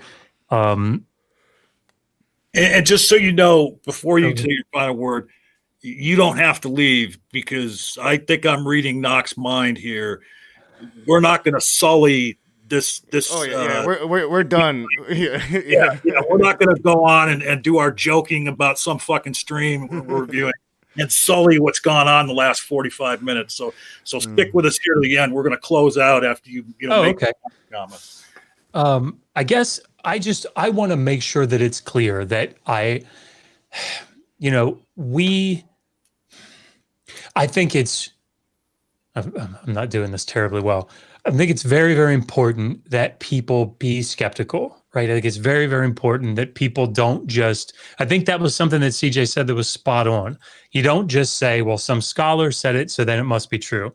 Absolutely not, right? And I hope that that's clear. It's one of the reasons that in all, I have to make sure I say now, in almost every video that we have, that we're going to great lengths to make sure that we say this is consensus scholarship, and here are all the sources that we're using to bring that to bear, and here's how you can find them, and you can look for yourself. So it's absolutely true that you should question that. However, I also think it's incredibly important that people recognize that the people that go and become cardiologists, you should listen to them. If all the cardiologists are saying don't eat, pork all day, every day, because that's bad for your heart, and then one guy comes along who's selling pork and, went and got a medical degree and said, no, you should eat pork. And you go, well, look, I got a scholar that he's a doctor and he says that you should eat pork. You should be a little skeptical of that, right? If their conclusions, as Joel Baden said, if their conclusions line up really neatly with their theological positions, you should be skeptical of that. Yeah. And so, this is the reason that if you're going to hold to a position, that's absolutely fine. But I would challenge you, look at the scholars in the field, the people that are actually doing these translations, the people that are actually going to school for these languages, and ask yourself, all right, what is it that they are saying and why are they saying it? And don't just get hung up on this false dichotomy. That's probably not the right way to say that. This false idea that a liberal scholar, whatever the hell that means, a liberal scholar is going to just tell you one side of the story that fits their narrative. Bullshit. Bullshit. That's their war on education, right? Like, education is teaching the truth, especially the science class. The science class seems to be what they're really, really concerned about. And that seems to be now kind of like maybe branching off into academia, even biblical academia now. Like, oh, well, we're not going to trust you either, you liberal scholars. What are you going to tell me about my God? Yeah. I mean, and this is the point, I think. If you don't mind me saying this, and stop me if it's you want to hold off on this, but like with this Ezekiel 26 debate, I think at the end of the day, this sounds terrible. I'll keep it with the slavery thing so that we don't ruin anything. Don't worry about sounding terrible on the rage, Dr. Josh. But like if somebody wants to make the argument that Isaiah 53 actually was about Jesus, right? If you want to make that argument, fine. That's a theological argument. It's not a historical critical argument, right? It's because if you ask the question, what did Deutero-Isaiah mean in Isaiah 53? What was the point of that passage? Thank you. Megan brought me some food. What was the point of that passage? What was he getting at? Or what was Isaiah 7:14 about? Is it about Jesus? Well, it depends on what you mean, right? If you're going at this from a theological standpoint, then you can make that argument, right? But that's a different question from what did the prophet mean? What is it that Isaiah meant when he said that? And people get sort of lost on this with me. But theology isn't really what I care about too terribly much. What I'm interested in is what did the text mean from a historical, critical standpoint? What did it mean in Isaiah 53 when he said this? Not what did a New Testament author, 700 years later, or 800 years later, whatever, mean, or what did they interpret that as? That's an important question, but not for me. Or yeah, because I mean, I'm sure that they interpret it as that's just God working, and what did God mean? When Isaiah, no, you're interested in what Isaiah was thinking, and the whole God thing isn't even relevant. And what you can't do. Go ahead, sorry, John. Well, no, I was just going to say, and I've always been curious about the fact that Christians find such import in something that was mentioned in the Old Testament and then seemingly came to fruition in the New Testament. Because, boy, that just boggles my mind that someone could write a new text and have, foreshadowing or, callbacks to something that happened in a much earlier text. I mean, because, human beings could never do that. Like, they act like it's some miraculous thing. It's like saying that, Stephen King proves you wrong. It's like somebody saying, wow, you know what? Harry Potter 5 was so much like Harry Potter 1. They Well, I can't remember the specific argument. or the specific prophecy that was fulfilled. But do you guys remember Lord Rael? Yes. Yeah. Oh gosh. Yeah. You brightened my life with that one, Dr. Josh. Well, I remember having that discussion on the Non Sequitur show with their spokesman, and I think that's where it came up. And they brought up how, like, I'm going to butcher it, so I apologize. It's been a couple of years now, but like they went down to Mexico, right? And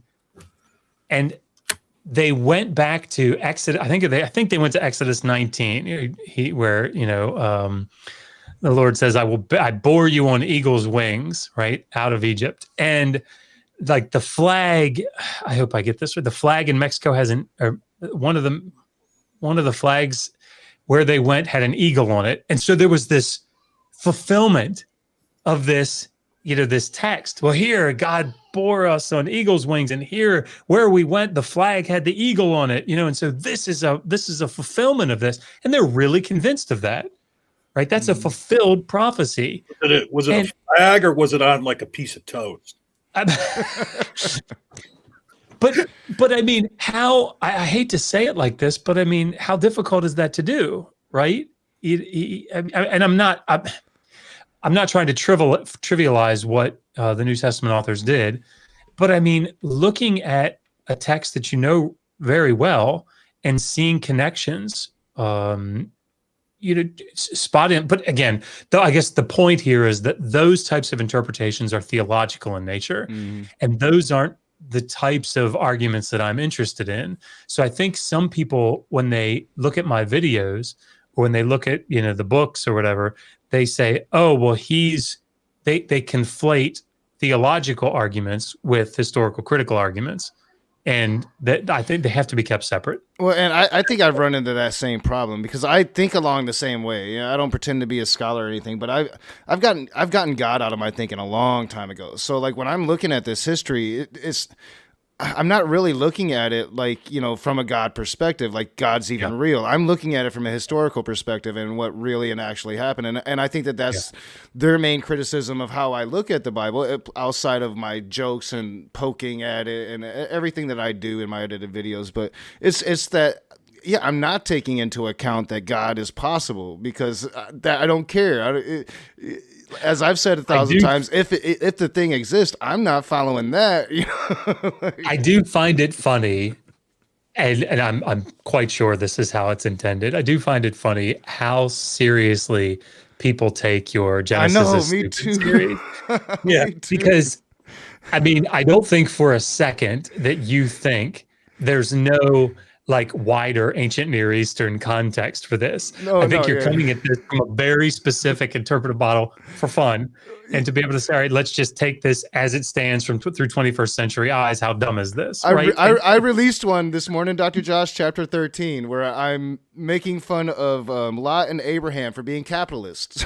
It's also like the component of, and I made this claim in a stream the other day when it came up because somebody had mentioned the Bible is Stupid series. And it's all that what you just said, but also there's a component of, hey, Christians claim that this is the inerrant word of God. Why would I have to go look for further interpretation? This is stupid the way I read it. Yeah, my approach. So this is my secret. I'm not sure if I've actually ever talked about it because I'm not. When I'm doing those videos, you're exactly right. I'm not coming from a historical approach. I've actually, I've told you several times, Dr. Josh, I'm often lurking when you guys are live streaming. I've checked out a lot of your content. I think I know a lot about the Near East, more than most probably. Yeah. So, but with these videos, what I'm doing is I'm looking at it from a literary perspective, me as a writer, and what do I think of what this story is saying in the moment. So I'm not looking at it and understanding that it was shuffled so many times, that this chapter should be over here or any of that. I'm not taking into account the context of when the manuscripts were written, the cultures. No, I'm looking at the words and I'm just laughing at what the words are saying. And you people put stock in this shit, you know. And it's funny because it's like outside of a scholarly role where you're looking at these cultures and trying to learn from history. No, you actually believe this stuff, you know. So that's what I'm doing. It's very much. It seems very much like a reader response. Yeah, you know, yeah. type of interpretation. And the thing is, like, it's one thing to come, and I think if you're trying to get at what did Genesis 1 mean in its original context, right? What did it mean to the authors? What were they intending? What were they trying to get across? It's very important to analyze things like, all right, what is, you know, Chaos Kampf? What is this battle between the gods and getting supremacy, and how does it compare to the Enuma Elish and, you know, the Baal cycle and all these other things? I think that's very important. And in that sense, like Genesis is very beautiful, right? It's beautiful literature, like anything else in the ancient Near East is literature, or beautiful literature.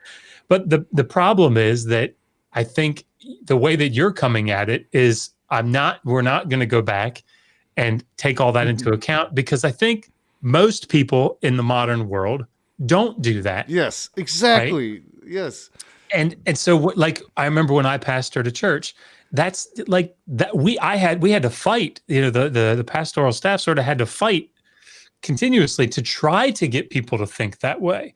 And that's no fault of their own. Like, it's just people have lives and people have jobs. They can't go, you know, reading ancient Near Eastern literature all day long. And so how is it that people approach this text? And so, but it's just funny to me. It's sort of equivocating a little bit, or not. You know what it's doing? They're not stepping into your interpretive model. Yeah. Right? Well, They're making it. That's it exactly. And I'm not opportunity. gonna lie. It's designed. I designed it specifically, like, you know, what is going to trigger them the most when I cover this Bible, and I'm like, this is the approach that's going to do it. Unfortunately, like, not many people watch him, but every Christian that watches him is like compelled to respond, and it's been very, very fun for me, honestly. Yeah. So, How about like yeah, you're exactly right. They take it way too seriously. I'm not being serious at all. Yeah. Smokey rages about your Bible is stupid serious. He actively, when he thought that he was getting tight with Knock, which we still don't understand why he ever thought that. He was actually actively trying to talk Knock into not doing that series anymore. Oh, wow. It was fucking hilarious, man. Yeah, well, a lot of Christians have, and I can understand having an issue with it, especially like if you're a scholar and you're looking at this, it doesn't represent me well. I mean, it doesn't, because I'm just having fun. But I think it, as Dr. Josh was saying, it's how most people read the Bible. And when I was coming up, like, there wasn't even much room to question whether or not Adam and Eve actually existed, and there definitely wasn't no study of, you know, the Near East, or maybe where some of these creation stories originally came from. No, it was, this is real. And so when you first start leaving that, those are things that you struggle with. So yeah, as I approach this, it is the approach, like, a lot of people, not all Christians, some Christians are very intelligent people, but like the last numbers I looked, 48% of the Christians in this country have a young earth they believe in young earth creation. And that's because they were taught that at a very young age. So they look at this Bible and they read it very literally. So that is going into the model when I'm interpreting it with these videos, is take it as literally as possible, because that's what most people are doing. Is they're creating a story in their brain. They've had that story in their brain their entire lives, so that's their reality, and that's how they see it. And the story, it was mythicized, right? Like it has deeper meaning, and especially in context of the history of the area at the time. Yeah. So last thing I'll say, and then we probably do need to get back out there, but and now I forgot what I was going to say. Damn it. People on Twitter a lot will kind of get on my case about why I talk about things that are clearly only problematic for fundamentalist evangelicals. Yeah, I get that a lot too. And I agree, right? I think that most of the things that I talk about, like Ezekiel 26, not a problem for my friend Caleb, right? That I went to Hopkins with, evangelical scholar. He's not a fundamentalist, right? And he has a much broader and deeper understanding of biblical text. Not a problem for him. It's not a problem for him that there's slavery in the Hebrew Bible in the legal sections, endorsing it. Those are not issues for him. So why is it that I am what I suspect why you deal with issues on that level? And I think the reason is because of how all pervasive it appears to be to me. Yeah. And I don't have numbers, I don't have statistics, whatever, but the people that I consistently come into contact with, both locally and more broadly in my life, and then here on social media, these are the problems that they're wrestling with, and that they're coming at me with. And so, I agree for more mainstream Christianity. These aren't issues that need dealing with. And so I could stop talking about the slavery issue. I agree. The problem is that there are so many people for whom it's not clear and settled. And so, anyway. Yeah, that's always been the major criticism of me, is that I get accused of broad brushing all of Christianity and with these fundamentalists I talk about, even though I feel like I take great pains to vocalize that I'm talking about fundamentalists and not progressive Christians. And, even I would maintain probably a good chunk of your fundamentalist Christians are relatively decent, good human beings. They're just misguided into some fears and phobias that they probably could be guided out of, so but I still get accused of that. And it's taking away, I think it's almost a justification on their part to kind of ignore that fundamentalism as if it's not the issue that it is. And when it clearly is, because you're right, like most of the people I come in contact with are pretty fundamental when it comes to the issue of God. Maybe not with the rest of their life, but when it comes to the issue of God, me being an atheist is an absolute issue, and they take things very fundamentally, and they believe this Genesis story like it's word, like that happened, that's history, and that's history shows that, and that's just not true. I think it would probably be fair. So when I get done with each chapter, so when I'm done with Genesis, I'll spend some time leading up to it, maybe talking with you, Dr. Josh, and just make a historical video summarizing what history really says about this book, and not take the same approach, but just portray maybe one really true historical video about that chapter that I just totally made fun of for, I don't know, it's been going on for like 7 months. So, I'll be fair about it. Yeah, I just want to say, I didn't get a chance to say it, but when you were telling about how like the eagle on the flag, and how that that goes back to the scripture, about on eagle's wings or whatever. To me, that's like tantamount to looking up at the sky and going, oh, you know what, that cloud looks like a rabbit. Not the same thing. And something else I wanted to comment on, that you were apologizing for, and you always profusely apologize, which you don't need to do, is that that's one of the things that we love about you, Dr. Josh, is you don't just preface your statements, you preface your prefaces. So, yeah, we can sit here and talk all day, and I know you need to get back to your family, and I've got my Lions start in about roughly a half an hour, so I've got about 10 minutes of good football to look forward to. But I just want to say, Dr. Josh, you've been a great friend to me, and we talk a lot, and anybody that thinks that you're some elitist scholar, just let me tell you, CJ, and I told you this last night, it's furthest from the truth. You don't have to make your time available. I'm a high school dropout, and Dr. Josh talks to me as an equal, treats me as an equal, and will provide me with information, knowing that I can understand that information. I'm no scholar, I'm no PhD, I'm just me, and he respects that. So that's one of the things I like best about you, Dr. Josh. And when you do come on, there's such great conversations. We could do this all day. So, I appreciate that. You saved us today, Josh. yeah. Oh, come on. I mean, because my original intention is to mirror that whole 3-hour stream with CJ and put that out, and that's what I told CJ I would do. So when the debate didn't happen, I was just like, all right, John, we're gonna do some filler here, and we'll cover a part of this stream from last night.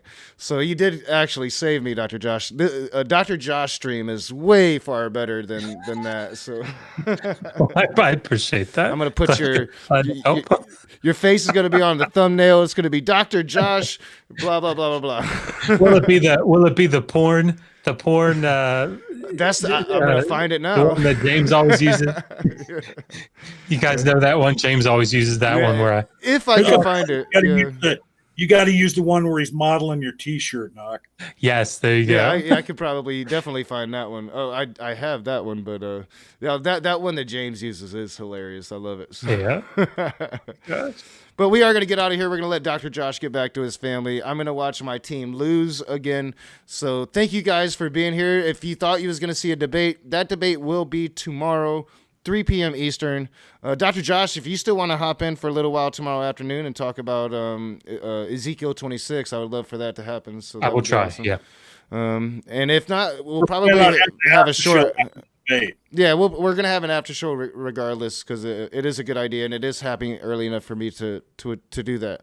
So tomorrow, Apostate Alliance 1 p.m. and then the debate at 3.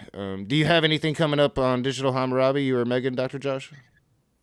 We're Irving Finkel's going to be coming on. I think if you guys know who that is. What a great name! Yeah, he's a very, very popular Assyriologist out of the British Museum. But the slavery audiobook it's in the hands of Audible and all the other audiobook people, Apple audiobooks, everybody's got it. They said it might be a couple more weeks before it actually starts showing up, but it's done, it's approved, it's awesome in the process of going up. So hopefully that'll be available soon. Well, yeah, and that'll probably be how I actually end up finally getting it because Audible's easier for me nowadays. Me too. I'll tell you what, everybody in the audience. So take some time tonight and make some snacks. Put them away for tomorrow. Because it's full day on the Rage tomorrow. Like Knox said, 1 o'clock, the Apostate Alliance, 3 o'clock, CJ Nakasuchi debate. After the debate, probably around 5-ish or 6-ish, there'll be an after show for the debate. So we're gonna be in your face all day tomorrow. Yeah, you gotta see a lot of me. And thanks to Dr. Josh. And I was, I've argued the tier thing several times with Jill several times. But thanks to you now, I have a very clear and accurate understanding of what exactly happened, and that's always good. That's what I'm saying. So you guys got to, if you're not subscribed to Dr. Josh Bowen and Megan at Digital Hammurabi, you've got to, because it is a vast source of information that they're showing you pretty much how to really look at what history is saying and where to go to find it, and so yeah, it's a great resource. Thank you, Dr. Josh.